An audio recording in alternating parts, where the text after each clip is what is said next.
Hey guys, welcome back to the channel. It's Late Night Nerding coming at you with another deck profile, and we got ninjas here. But before I get into the ninja deck profile, guys, I just want to talk a little bit about what I'm going to start doing on the channel.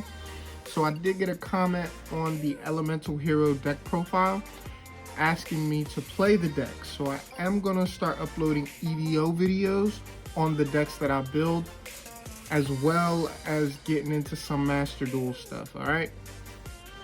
So, without further ado, let's get right into the deck profile, guys. So, I'm very excited for this deck profile, guys. I really love ninjas. I love the artwork, I love the playstyle, and it's just one of my favorite decks of all time. But we got our three Grandmaster Hanzos here, which is the searcher of the deck. So when he's normal summoned, you can search a ninjutsu arts card directly from your deck to your hand, or you can add a ninja monster directly from your deck to your hand. And it's not once per turn, guys. So if you can special summon him multiple times in a turn, you get the search multiple times in a turn, which it is very possible to summon him multiple times in a turn. After that, we're going to run our three Tabaris, guys. Sorry about that. We run our three Tabaris. Also, Tabari is very good because she has the ability to be able to discard this card to special summon a ninja monster from your hand, as well as being able to quick effect fusion on your opponent's turn during their main or battle phase. And also, guys, another effect that this card has is the turn that it's special summoned, it can't be destroyed by battle or card effect. So if you summon it on your opponent's turn and then just wait to use the quick effect to fusion summon, just know that it cannot be destroyed by battle or card effect that turn.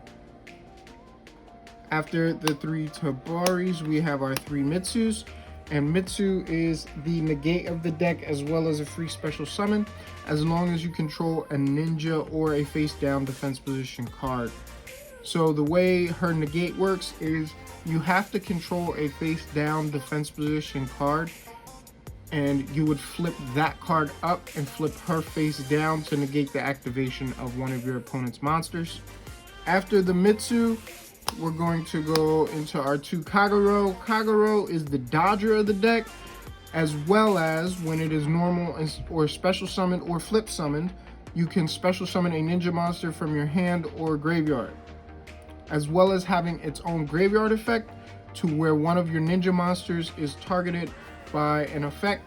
You can special summon the Kagero from the graveyard in face down defense position, and then return the monster that your opponent targeted to the hand. After the Kageros, we're going to go straight into our two Geos. What this card does is when this card is normal or special summoned or flip summoned, you can target two face-up monsters on the field and change their battle positions to face down defense position. It also has a second ability to where if this card is face up on the field and things are flipped face up on the field, aka monsters, then you can pop a card on the field. So remember that second effect, make sure you get your pops. After the Geo, we run our one Baku. Baku the Beast Ninja is a very good card in the way that if it is added to your hand, except by drawing it, you can special summon it. And then when it's special summoned, you can add a ninja card from your graveyard to your hand or face up on the field to your hand. So if your opponent tries to destroy one of your spells or traps and you don't want it to get destroyed, you can very well use the Baku to be able to return that card that they targeted to your hand before it gets destroyed.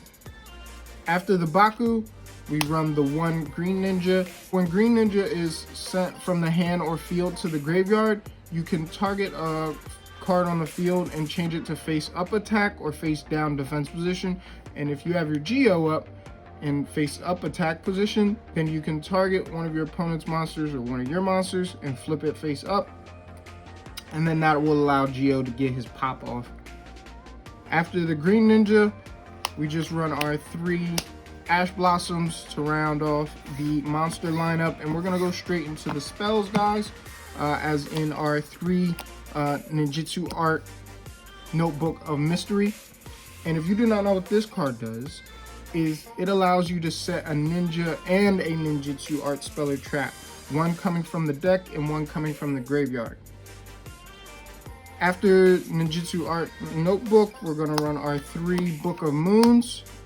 Book of Moon is Book of Moon. After the Book of Moons, I do run a small package in being the Crossout Designator and the one called by the grave, because I don't want to get ashed. After the Crossout Designators, I run the 2 Pride of Prosperities just for consistency purposes. Then I run the 2 Book of Eclipse just to be able to flip things face down.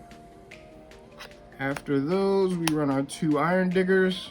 Iron Digger is an equip card for the ninjutsu cards, so you can equip it to anything and it makes it a ninja. So if you don't control a monster, you can actually equip Iron Digger to your opponent's monster and then use Iron Digger's effect to be able to pop a card on the field, and you can pop itself to be able to special summon one of your banished ninjas back so that you can play. After the Iron Digger, we're going to run the 1 Harpy's Feather Duster and the 1 Tenchi Kame. If you do not know what Tenchi Kame does, that it is always treated as a ninjutsu arts card, so you can actually set it off of Notebook, as well as having the effect to be able to pop stuff when your ninjas inflict battle damage, which is not hard, as well as having the effect to where when it's sent from the field to the graveyard, you can special summon any number of ninja monsters with different names from your graveyard. But they are special summoned in face down defense position off of the Tenchi Kame, guys. So you can contact Fuse if it's your turn. After that, we're going to run our Rhoda, and that'll round it off for the spells, guys. Now we're gonna go straight into the traps, and we have our 3 Dancing Leaves. Great trap for the ninjutsu arts cards, being that it can tribute ninja monsters or face down defense position monsters, guys. Sorry about that. So if you actually equip the Iron Digger to one of your opponent's monsters, you have this card set or face up on the field, you can actually tribute their monsters to special summon your monster from the deck, guys. And it also has a second effect, being able to return itself or a continuous spell or trap directly back to your hand. So remember that, because if your opponent tries to destroy any of your spells or traps, you could just return them to your hand and then set them and be able to activate them again on your opponent's turn. After that, we just run the 1 Ninjutsu Arts Duplication. Duplication lets you tribute a ninja monster again via Iron Digger. If your opponent controls a monster, you just Iron Digger them and then tribute their monster, and then you can special summon ninja monsters up to the level of the tributed monster. After that, we just run our 3 Infinite Impermanences, which are 2 hand traps for the deck is Ash and the Infinite Impermanences. After that, we're gonna go straight into our extra deck, being our 2 Saizos. Just to start off, Saizo is a very important card for the deck, being that it can set our ninjutsu art spells and traps directly from the deck for us, as well as not being able to be targeted when it points to a monster. So if you have it in the extra monster zone, guys, and you have 2 monsters here, one here and one here, then Saizo is now untargetable. After the 2 Saizos, I do run the Link Kuriboh and a Link Decoder, and the reason I run these is because I don't want to get Dark Angeled and I don't want to get Ibli. You just want to be able to have an out for both of those things, or any type of low level lock that your opponent might try to do to you. And that's the only reason why I run these cards here. And then I just run the 1 Cross Sheet because we do play a fusion deck, and the Boral Sword Dragon, which is sort of kind of our second MVP of the links, first being our Saizo. Borrelsword Dragon is our OTK of the deck, being that you can equip it with the Iron Digger and it becomes a ninja, and while Mazen is on the field, the Borrelsword can attack directly, and it can also attack twice. And it'll be 35, so 35, 35, and 25 is 95, and that will be game there. After that, we're gonna get into our fusions. Fusions being our best fusion of the deck, being Mazen, the Battle Ninja. I love this card's artwork. Look at him with his hands folded. He's just chilling. But what this card does is he allows you to special summon a ninja monster in face up defense position or face down defense position from your deck if your opponent activates a card effect. So it's very easy to get into your Geo to be able to flip stuff face down, as well as if you have your green ninja on the field, you can contact fuse into your Yamaragaru to be able to banish one of your ninja monsters from your graveyard to banish one of your opponent's cards. And I really love this card, guys. After that, we run our Ultimate Great Insect. Our Ultimate Great Insect wipes the field of your opponent's monsters only. And it only if you have a field spell up, which is why we run the Tenchi Kamei, guys. The Tenchi Kamei is very important, because if you didn't run the Tenchi Kamei, you wouldn't be able, it would be no point in running this card. But to be able to special summon this card from the extra deck, you just need Mitsu and Iron Digger. You just equip the Iron Digger to the Mitsu, and then you tribute Mitsu to be able to special summon the Ultimate Great Insect. And that'll round it off for the fusions. And then I'll just run two XYZ monsters, being a Bagooska and a Zeus. So Bagooska, of course, you summon it in defense position, shut everything off for a little while until you could get things going back.